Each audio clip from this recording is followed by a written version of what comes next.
जारी है और आप देख रहे हैं न्यूज़ 21। खबर क्या है? खबर जो है वो मुकेश चंद्राकर के हत्या को लेकर के खबर है। ये भयानक हत्या, जिस दिन से मैंने ये हत्या का मामला सुना है, न मैं विपक्ष का डिबेट ले रहा हूँ न पक्ष का डिबेट ले रहा हूँ। मैं किसी का चर्चा नहीं कर रहा हूँ। मैं चर्चा सिर्फ और सिर्फ पत्रकारों की करूँगा, उन पत्रकारों की करूँगा जिनके ऊपर आपराधिक मामले दर्ज है या फिर जिनको बहुत परेशान किया गया है। क्यों परेशान किया है? खबर चलाने को लेकर के परेशान किया गया। इतना ज़्यादा परेशान कर दिया गया है कि बताया नहीं जा सकता कि कितना परेशान पत्रकारों को किया जाता है, क्यों किया जाता है।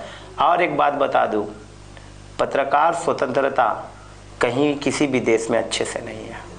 पत्रकार स्वतंत्र होकर कर ना कुछ लिख सकता है ना कुछ छाप सकता है। अगर छापा तो उसकी हत्या हो जाएगी। इसका ताज़ा सबूत, ताज़ा एकदम तरोताज़ा सबूत मुकेश चंद्राकर की हत्या है। ये हत्या इसलिए हुई क्योंकि उन्होंने एक बड़ा भ्रष्टाचार उजागर किया। पर ऐसे ही एक पत्रकार की और आप बीती सुनाऊंगा, दिखाऊंगा, बताऊंगा कि वो पत्रकार की आप बीती क्या है। मुकेश चंद्राकर खैर सुर्खियों में थे, पर कुछ पत्रकारों पे एफआईआर दर्ज होती है, 10-10, 12-12 महीने जेल में रहते, पर हेडलाइन नहीं बन पाते। क्यों? क्योंकि बाकी अखबार वाले इंटरेस्ट नहीं लेते या चैनल वाले इंटरेस्ट नहीं लेते, और वो हो सकता है उनके लिए बड़ा मुद्दा ना हो, पर हमारे लिए है। क्यों? क्योंकि जब बात निकल गई है तो हर पत्रकार की बात होना चाहिए। मेरे साथ कुमार जितेंद्र जी स्टूडियो में। कुमार जितेंद्र जी है जो बताएंगे कि किस तरीके से उनके ऊपर हमले हुए, किस तरीके से चीज़ें हुई और चीज़ों को लेकर के क्या कुछ रहा। कुमार जितेंद्र जी, आपका बहुत बहुत स्वागत है, बहुत बहुत स्वागत है।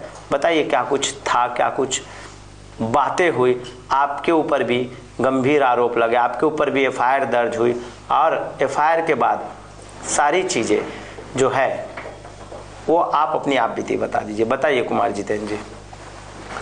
सबसे पहले तो मैं जम्मू छत्तीसगढ़िया ला जय जोहार, और साथ ही पत्रकार भाई बहुत अच्छा विषय निकाले हैं और बोले हैं कि कोई छप जाता है, कोई छिप जाता है, और इस बात पर जो है अगर चर्चा, अगर शुरुआत की गई है तो दरअसल हम सिर्फ खुद के मुद्दे को ना देखते हुए उस बात पर भी जिक्र करेंगे, उस बात को भी उठाएंगे कि कैसे सरगुजा में एक न्यूज़ के कार्यालय में बुलडोजर चल जाता है, एक कैसे पत्रकारों के टीम के गाड़ी में गांजा रखा जाता है, कैसे पत्रकारों के घर में बुलडोजर चल जाता है और उसके बाद कोई सूद लेने वाला नहीं होता है।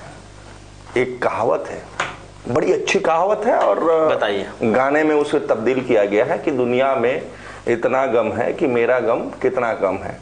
दरअसल आज मैं मुकेश भाई को जो है श्रद्धांजलि नहीं दे पा रहा हूं क्योंकि उन्होंने शहादत को चुना था, शहादत के रास्ते को चुना था। आज वो शहीद कहलाने लायक है। आज जो है पूरा देश, छत्तीसगढ़ ही नहीं भाई साहब, पूरा देश उनको जो है एक शहीद के नाम पर जो है जाना जा रहा है। मैं उनको जो है नमन करता हूं, उनकी आत्मा को नमन करता हूं, और ये मैं छत्तीसगढ़ के वासियों के लिए, पूरे भारत के वासियों के लिए एक संदेश देना चाहता हूं कि मैं भी मुकेश हूं, मुझे कब मारोगे। बड़ा बात कर रहे हैं। नहीं, आप बोल सकते हैं बड़ा बात है, लेकिन मैं भी मुकेश हूँ, मुझे कब मारेंगे, क्योंकि इनकी पत्रकारिता में भी निडरता देखने को मिली है, इनके पत्रकारिता में भी सच्चाई देखने को मिली है। मैं ऐसा क्यों कह रहा हूँ? क्योंकि इसलिए कह रहा हूँ क्योंकि 10 से 12 महीने जेल में काटे हैं। सोचिए उस जेल में जिसमें कोई गुनाह नहीं था। गुनाह क्या था? सच दिखाना, सिर्फ यही गुनाह है। और इसी गुनाह की सज़ा जो है वो आपको भुगतनी पड़ेगी। इसी गुनाह की सज़ा जो है वो या तो हत्या हो जाएगी, या तो जेल हो जाएगा, या फिर गुंडे आकर के मार करके चले जाएंगे। कहिए, आप अपनी बात रखिए।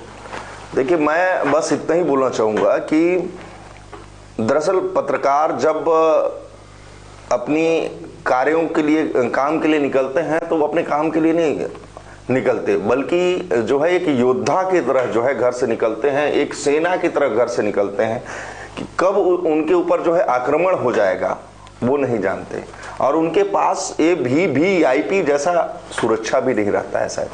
शायद नहीं, ये कन्फर्म है कि नहीं रहता है। तो अब सोचे कि उस कमियों खामियों के बीच जो है किस तरह जो है लोगों की आवाज बनता है पत्रकार।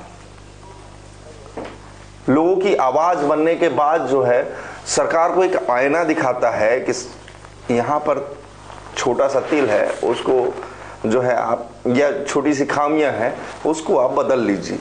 ये बदनुमा दाग की तरह दिख रहा है। पर मैं एक रोक के एक सवाल पूछ लूँ जी, आपसे। बोलिए। मैं ये भी समझना चाहता हूँ कि क्या हमने सरकार की गलती गिनाना ये गुनाह है? एक पत्रकार हमेशा आईने का काम करता है, उसे लगता है वो अगर पत्रकार गलती नहीं बताएगा नेताओं को, मंत्रियों को, सरकारी अफसर को, तो फिर गलती बताएगा कौन? दरअसल जिस काम के लिए हम बने हैं वो काम ही कर लें, वही बहुत बड़ी बात है। और रही बात, जब हम शहीद का दर्जा दे चुके हैं तो इसी बात के लिए अंसारी जी मैंने जो है इस वाक्य को बोला था कि मैं भी मुकेश हूं, मेरी कब हत्या होगी देखना इसी बात पे है कि आखिरकार मेरी हत्या क्यों होती है। स्लोगन आज मैंने शुरुआत नहीं की है भाई साहब, न जाने कितने बार मुझ पर हमले हुए हैं जिसकी कोई कल्पना नहीं है, लेकिन आज तक पुलिस के आंकड़ों में किसी प्रकार का कोई एफआईआर दर्ज नहीं है। उनके हिसाब से सारे हमले जो है मनगढ़ंत है। मनगढ़ंत बाहर रहते आप गढ़ सकते हैं, जेल में रहते हुए कैसे मनगढ़ंत आप जो है अपने ऊपर हमला करवा सकते हैं? और वो हमलवार जिसके विरुद्ध में आप खबर चलाए हों, और वो स्थान जो कि न्यायालय की मूर्ति कहे जाने वाले न्यायाधीश वहां बैठते हैं, कैसे आप बोल सकते हैं कि वहां पर आप जो है षड्यंत्र कर सकते हैं? न्यायाधीश के कैंपस के जस्ट बाहर में मेरे ऊपर जब हमला हुआ, बावजूद उसके सरकारी आंकड़ों में वो दर्ज है। सोचिए कि एक मुजरिम, पुलिस की कहानी के अनुसार कि एक मुजरिम जब जेल से निकलता है तो कहां जाता है? सीधे न्यायालय जाता है। पेशी उसका नाम बताया जाता है, पेशी में जा रहा है भाई। जब पेशी में जाता है तो न्यायालय में उसके ऊपर हमला होता है। कहां है सरकार के पास आंकड़ा? है आंकड़ा तो बता दे कोई कि हाँ भाई हमारे पास में आंकड़ा है। जेल से हमने पत्र लिखा कि इस पर एफआईआर दर्ज करना चाहिए, आज तक उस पर कोई अमल नहीं हुआ। भाई साहब, सरकारें आने जाने वाली, आते जाते रहती हैं, लेकिन उनका एक ही सूत्र रहता है, दमनकारी नीति। और दमनकारी जब तक नीति रहेगा तब तक पत्रकार जो है वो सुरक्षित नहीं रहेगा। तो सीधी सी बात यह है, आपने जितना हिला हवाला किया, जितने बार बोला कि हम जो है पत्रकार सुरक्षा कानून ला रहे हैं, हम लोग गए भी थे, आज ला रहे हैं, कल ला रहे हैं। हाँ जी, आप उसके प्रत्यक्ष गवाह हैं। मैं भी साथ में था, हम सब साथ में थे। छत्तीसगढ़ राजधानी से लेकर के देश की राजधानी दिल्ली तक हम इसकी गुहार लगाए हैं। और प्रदेश प्रभारी जो है पीएल पुनिया थे पहले बीते सरकार के, उनके सामने भी जो है प्रत्यक्ष रूप से हमने रखा कि इस तरह जो है पत्रकारों के साथ में जो है दमनकारी नीति अपनाई जा रही है, तो क्यों ना पत्रकार सुरक्षा कानून लाया जाए। ढांचा रख दिए, बिना हड्डी का, बिना सर का, बिना पैर का एक ढांचा रख दिए, बावजूद उसके कितने पत्रकार उनको वाहवाही तले ताली ठोक दिए। पत्रकारी उनसे ये सवाल नहीं पूछ पा रहे थे सरकार से। हम लोग तो पूछ रहे थे, आप तो पूछ रहे थे, हम लोग साथ में गए थे कि पत्रकार सुरक्षा कानून कब लागू होगा। तो पीएल पुनिया जी का कहना था सरकार 5 साल के लिए, अभी 5 साल हो गए क्या? पर हमारे ही पत्रकार भाई, हमारे लोग सोचे इसी बात, नहीं अंसारी जी, जो आप वो बात बोल रहे हैं उसी बात को मैं पूरा करना चाहूंगा जी।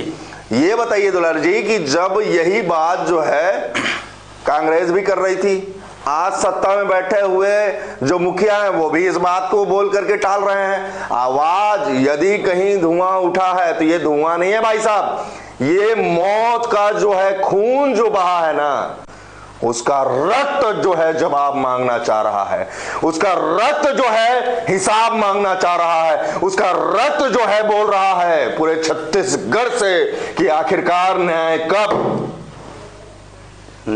न्याय के लिए सरकार कह रही है कि हम एसआईटी गठित कर लिए, हम जांच कराएंगे, चीजें कराएंगे, पर मैं बोलता हूं जो मर गया उनके साथ शहीद मुकेश चंद्राकर जी के साथ न्याय एक बार हो जाएगा, पर वो कब न्याय होगा? जो लोग जिंदा है, जिन पे आशंका है हमले की, जिन पे ये आशंका है कि आज नहीं तो कल हमला हो सकता है, उन लोगों के लिए न्याय के लिए कैसे? बात को मैं रख रहा हूं कि यदि छत्तीसगढ़ में बोल रही है सरकारें कि हम जो है पत्रकार सुरक्षा कानून धरातल में लाएंगे, तो भाई कब लाएंगे? उसका डेडलाइन कब तैयार होगा? अभी हमारे जो देश के गृह मंत्री हैं छत्तीसगढ़ दौरे में आए थे, आपको भी मालूम होगा, बकायदे एक डेडलाइन तैयार करके गए और बोले कि इस तारीख को जो है नक्सल मुक्त 2026 में नक्सलवाद खत्म कर, नक्सलवाद मुक्त हो जाएगा छत्तीसगढ़। तो भाई साहब ये डेडलाइन हमारी सरकार क्यों नहीं दे रही है? पत्रकार अपने प्रदेश के पत्रकारों के लिए क्यों नहीं दे रही है? पत्रकारों की सुरक्षा पे क्यों बात नहीं करना चाहती है? आखिरकार इसका जवाब कौन देगा? डेडलाइन कौन तैयार करेगा? भाई साहब इस बात तो कोई बताए मेरे को कि आखिरकार पत्रकार सुरक्षित कब होंगे प्रदेश में?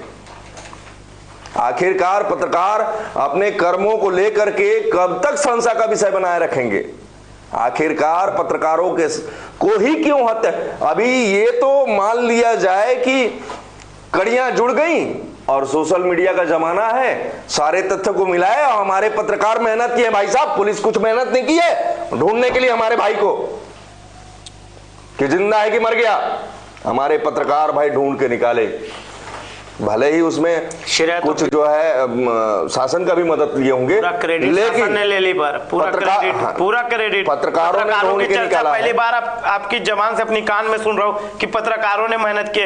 नहीं तो यहाँ तो पुलिस कह रही है हमने मेहनत किए हैं, आईजी कह रहे हैं हम मेहनत किए, एसआईटी टीम ने मेहनत की है। आखिर मेहनत किया तो कैसे किया? एक डंडा नहीं मारा ये कैसी मेहनत है? एक लाठी नहीं मारा ये कैसी मेहनत है? मुझे तो ये मेहनत ही नहीं। मारना मैं नहीं बोलूंगा, रिमांड भी नहीं मांगा गया है। कानून के किताब में कहीं पे भी डंडा मारने का उल्लेख नहीं है। तो फिर किसी और छोटे अपराधियों को क्यों मारा जाता है? इतना मारा जाता है कि उनका बदन टूट जाता है, इतना मारा जाता है कि चल नहीं पाते हैं। हाइपर क्लब की घटना हमारे सामने इस मामले को भी हम उठाए हैं कि मारना अनुचित है, क्योंकि थाने में इतना ज्यादा मार दिया जाता है, कई कस्टोडियल डेथ हुए हैं और जिसको दिखाने का काम भी हमें नहीं किया था। छत्तीसगढ़ में पहली बार जो है पुलिस अभिरक्षा में मौत का मामला यदि सदन में उठा था तो भारत सम्मान ने सबसे पहले उठाया था। हमने उठाया था सबने मिलकर के, सरगुजा से एक सुगबुगाहट उठी थी, तब जाकर के क्या 18 साल का उस समय छत्तीसगढ़ था, 18 साल में कभी क्या पुलिस अभिरक्षा में मौत नहीं हुई थी? सरकार को बने हुए महज 1 साल ही हुए थे, 8 कस्टोडियल डेथ। यही भाजपा ने बताया था। क्या इनके मुंह में जो है आज दही लग गया है? क्या यह इस कस्टोडियल डेथ के मामले में कुछ बोल नहीं पा रहे हैं? आखिरकार क्यों ऐसी मौतें हो रही हैं भाई साहब? इस बात का जो है जवाब दे सरकार कि आखिरकार जो है कस्टोडियल डेथ हो क्यों रहे हैं? आखिरकार इतना दहशत में आम जन, पत्रकार और तो और सभी जो वरिष्ठ नागरिक है क्यों दहशत में जीने को मजबूर है? इस बात का जवाब दे सरकार। एक सवाल तब मेरा बन जाता है कि अगर सरकार जवाब नहीं देगी और अगर सरकार पत्रकार सुरक्षा कानून नहीं लाएगी तो पत्रकारों का अगला कदम क्या होगा? देखिए क्या है, सरकारें बहुत चालाक होती हैं और सरकारों की जो दशा और दिशा होती है, दरअसल उस पर हमको गौर करना पड़ेगा कि हमें जो है अब जो है सरकार जैसा सोचती है, जैसा चलती है, जैसा करना चाहती है, उसी रास्ते में चलते हुए, उन्हीं के अनुरूप चलते हुए दरअसल उनसे मांग करनी पड़ेगी।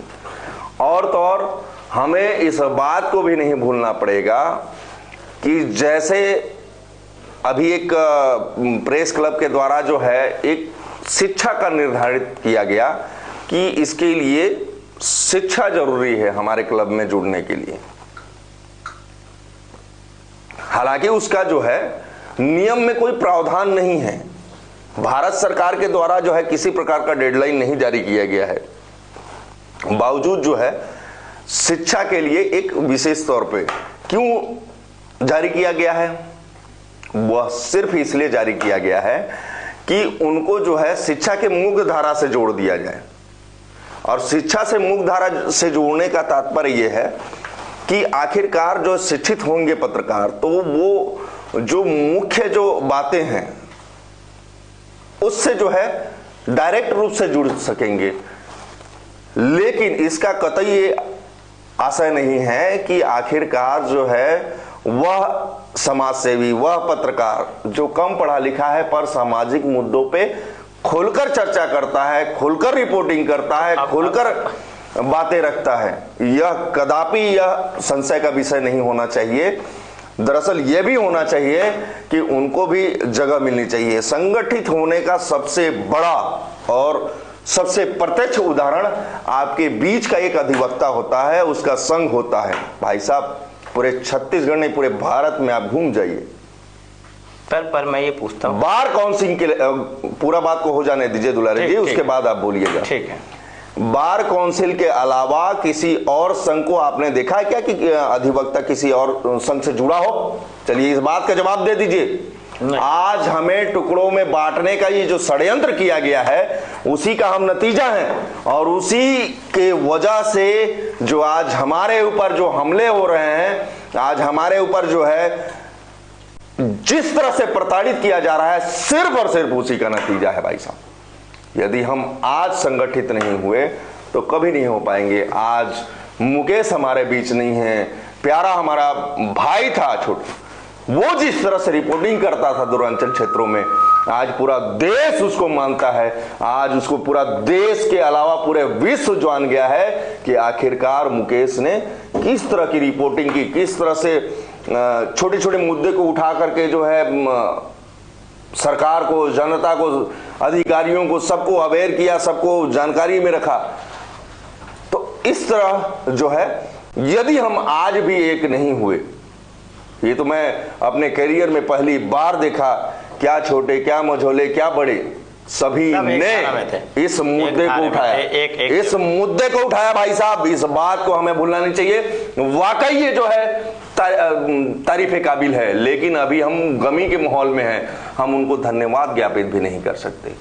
मेरे लगभग दो दशक के करियर में पहली बार देखा हूं कि एक मुद्दे को जो पूरा भारत, वो भी पत्रकार के मुद्दे को भारत पूरा आज उठा रहा है और बता रहा है कि हमारा एक भाई हमारे बीच से चला गया, और तो उसकी कैसे जघन्य हत्या हुई है उसके बारे में कई न्यूज चैनलों में, टीवियों में, कई जगहों में उल्लेख किया जा रहा है। मैं तो उसका उल्लेख भी नहीं कर पा रहा हूं भाई साहब। इतनी पीड़ा है अंदर में, इतनी पीड़ा है कि आखिरकार एक दो लोग मिलकर के इतनी जघन्य हत्या कैसे सकते हैं? आखिरकार इसका षड्यंत्रकारी बच के क्षेत्र कैसे लंघ सकता है? आखिरकार यह कैसी घटना है जिसको पूरे समाज को सोचना चाहिए। और रही बात आप समाज की कर रहे थे भाई साहब, मैं एक सवाल जोड़ देता हूँ। एक सवाल बोलिएगा, बोलिए।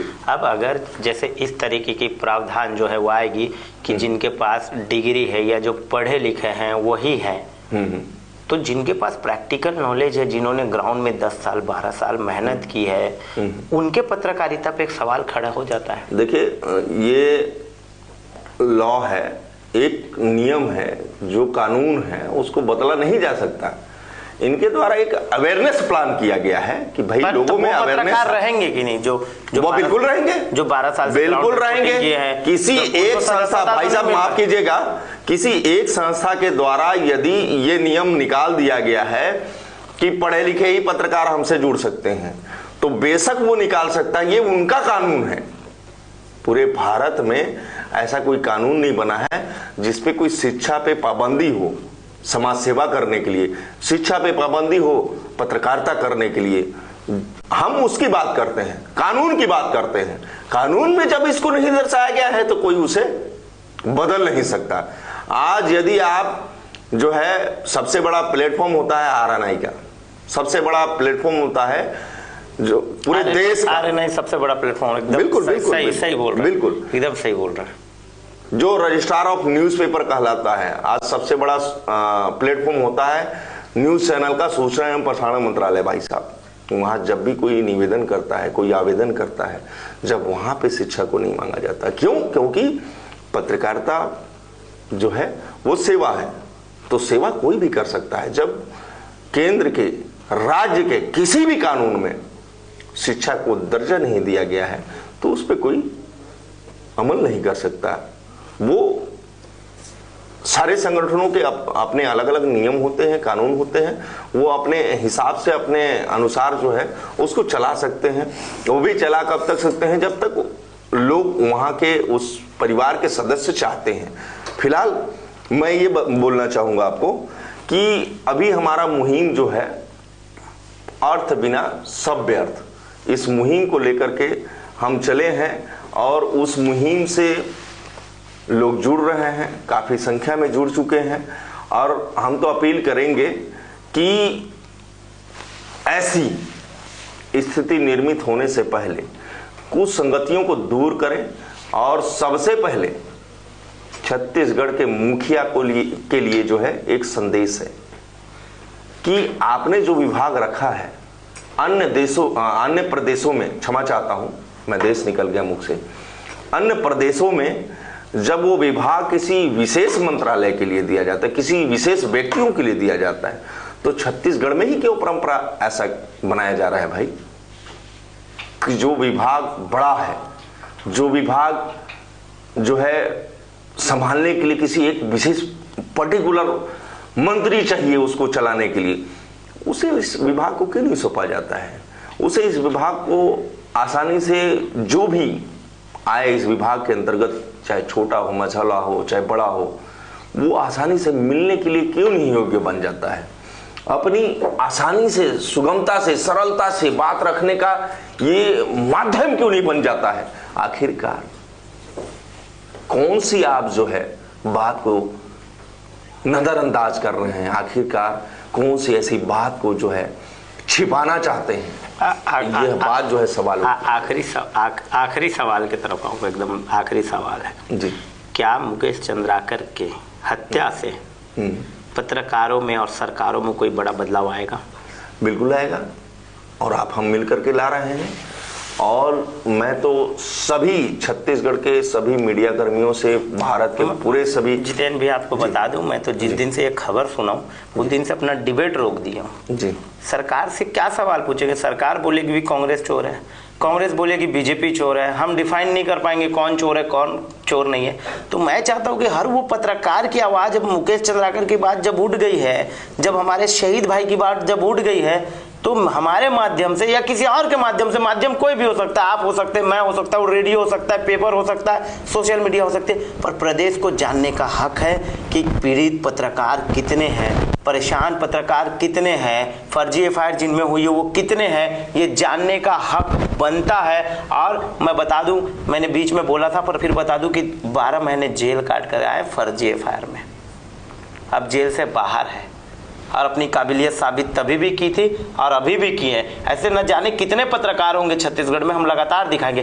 पर मैं साफ तौर पे पूछ रहा था कि क्या इन सब चीज़ों से, इन विषयों से सरकारों में और बाकी लोगों में बदलाव आएगा? देखिए, बदलाव तो डेफिनेटली आएगा, क्या, क्योंकि देखिए एक जैसा जो है समय किसी का ना रहा है ना रहेगा। जैसे कि आप ही जो है पिछली सरकार के बारे में आप सुने और देखे होंगे, तमाम एजेंसियां जो है बता रही थी कि पुनः रिपीट कर रहे हैं, रिपीट कर रहे हैं, रिपीट कर रहे हैं। एकदम ठीक बोल। लेकिन जनता ने उखाड़ फेंकने का निश्चित कर लिया था और उखाड़ फेंका एक ही ट्रम में। 5 साल जो है उनकी सरकार कैसे चली है वो सरकार के सरकारी बड़ा नारा था भूपेश बघेल का, आखिरी पीसी में था प्रेस कॉन्फ्रेंस में, अब की बार 75 पार का नारा भूपेश बघेल ने 90 सीट में से 75 की हामी भर दी थी। खैर 70 सीटें के लगभग उनकी थी भी, तो 5 सीटें वो लाजमी है चढ़ा करके बढ़ा करके बोल रहे थे। पर वो आखिरी पीसी मुझे आज भी याद है कि भूपेश बघेल ने बड़ा दम भरा था उस चीज को लेकर के। तो देखिए, एकदम साफ सुथरा आपको समझना पड़ेगा कि आखिरकार जो है सरकारें जो बोलती हैं वो करती नहीं हैं, जो करती हैं वो दिखाती नहीं हैं। आखिरकार हमारे ही एक पत्रकार ने दिखाया तो कि सड़क कैसी है, उस पर क्यों नहीं आप यकीन करते हो भाई? उस पर क्यों नहीं आप समझ पाते हो? आखिरकार ये बड़ा सवाल नहीं है। पिछली सरकार ने 50 का जो लागत से सड़क बनाने के लिए बोला था, वर्तमान सरकार ने उसको ठीक दोगुना तो छोड़ दीजिए भाई साहब, 120 करोड़ की लागत का कर लगभग। तो सवाल किससे पूछना चाहिए? सवाल पूछ दिया गया, हमारे पत्रकार साथी ने जो है यथावत सच्चाई दिखा दी, तो क्या जान से मार दोगे?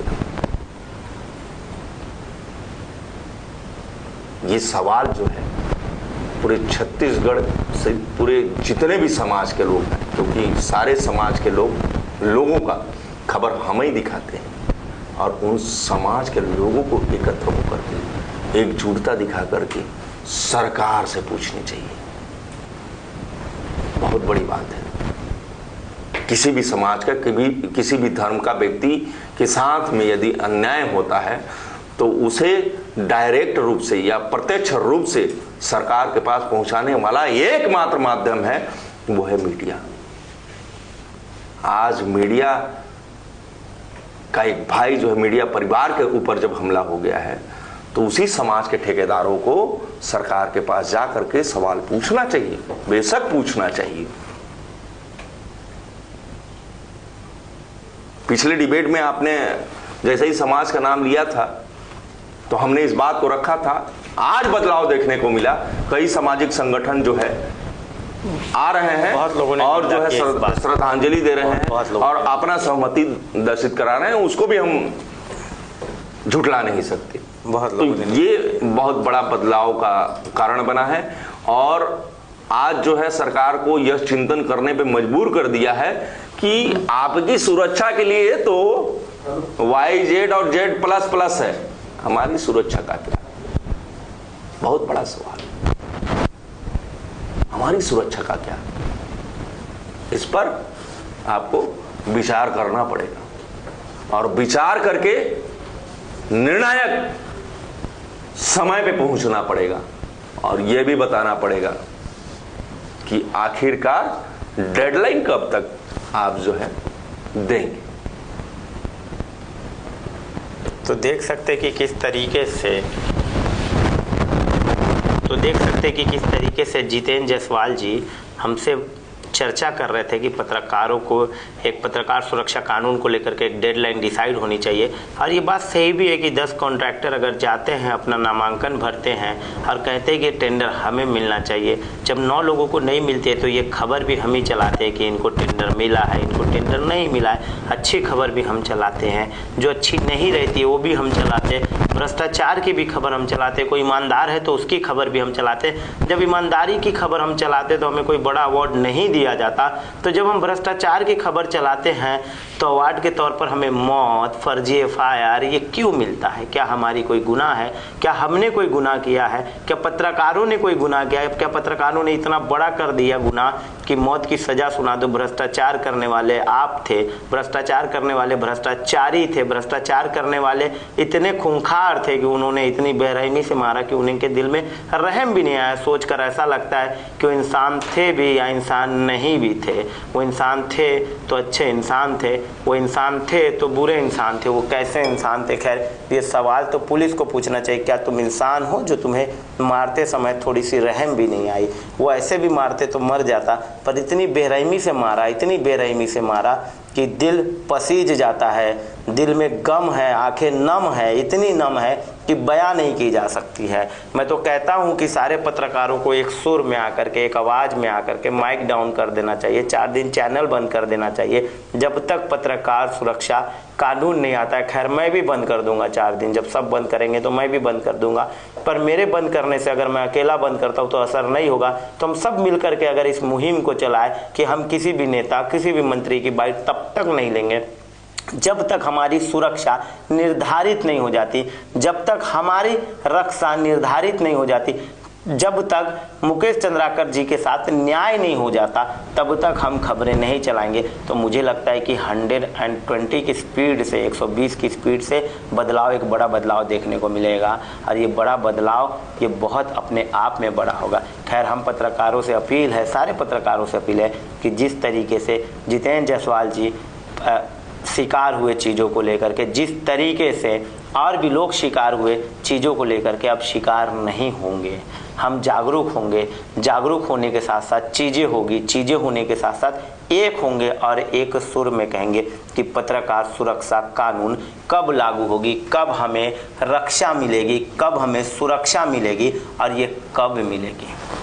खैर, मैं लड़ाई लड़ूंगा, मैं तब तक डिबेट नहीं करूंगा, तब तक सरकार के मुद्दे नहीं उठाऊंगा जब तक मुझे ये नहीं लगता कि सरकार ने न्याय किया है, सरकार ने पक्ष में किया। मैं हर दिन पत्रकारों से ही बात करूंगा, मैं हर दिन पत्रकारों से चर्चा करूंगा। खैर कुछ भी हो जाए, मैं एक पत्रकार की आवाज़ अब तक लेकर के आऊँगा। वो चाहे दूरांचल में छिपा हो, वो दुनिया के किसी भी कोने में पत्रकार छिपा हो, उस पत्रकार को मैं न्यूज़ 21 पर दिखाऊँगा, उसकी आप बीती दिखाऊँगा। मैं बताऊँगा कि उसके साथ क्या घटना हुई है। देश को, समाज को, पूरे प्रदेश को एक हो जाना चाहिए। ये पत्रकारों की लड़ाई नहीं है, समाज की लड़ाई है। उन समाज की, आप कुछ अच्छा करते हैं तो हम अच्छा लिखते हैं, तो आप बुरा करते हैं तो हम बुरा लिखते हैं। हम नहीं लिखते, हमें लिखने पर आपने बताया कि मैंने बुरा किया मेरे बारे में लिखो, मैंने अच्छा किया मेरे बारे में लिखो। हम तो सिर्फ लिखते हैं, पत्रकार सिर्फ लिखता है। इलेक्ट्रॉनिक्स का पत्रकार सिर्फ बोलता है, पोर्टल का पत्रकार सिर्फ लिखता है, न्यूज़पेपर का पत्रकार सिर्फ लिखता है, प्रिंट मीडिया का पत्रकार सिर्फ लिखता है और इलेक्ट्रॉनिक्स का पत्रकार सिर्फ बोलता है। वो किसके आधार पे बोलता है? आपके अच्छे काम के आधार पे या फिर बुरे काम के आधार पे मिलता है। तो हमारी सज़ा मौत नहीं हो सकती, हमारी सज़ा FIR नहीं हो सकती। अगर हमें कोई बड़ा अवार्ड नहीं दिया जा सकता है तो आपको कोई अधिकार नहीं है हमें मौत देने का, आपको कोई अधिकार नहीं है हमें फर्जी FIR देने का। खैर, भ्रष्टाचार आप करते हैं और भ्रष्टाचार में आप लिप्त हैं, हम लिप्त नहीं है। खैर, छोटी से छोटी खबर दिखाऊंगा, पत्रकारों की कहानी के साथ रहूँगा मैं हर दिन, हर शाम रहूँगा, एक एक कहानी खोज करके लाऊंगा और तब तक लाऊंगा जब तक पत्रकारों के साथ न्याय नहीं हो जाता। तमाम बड़ी खबरों के लिए देखना ना भूलिए न्यूज़ 21।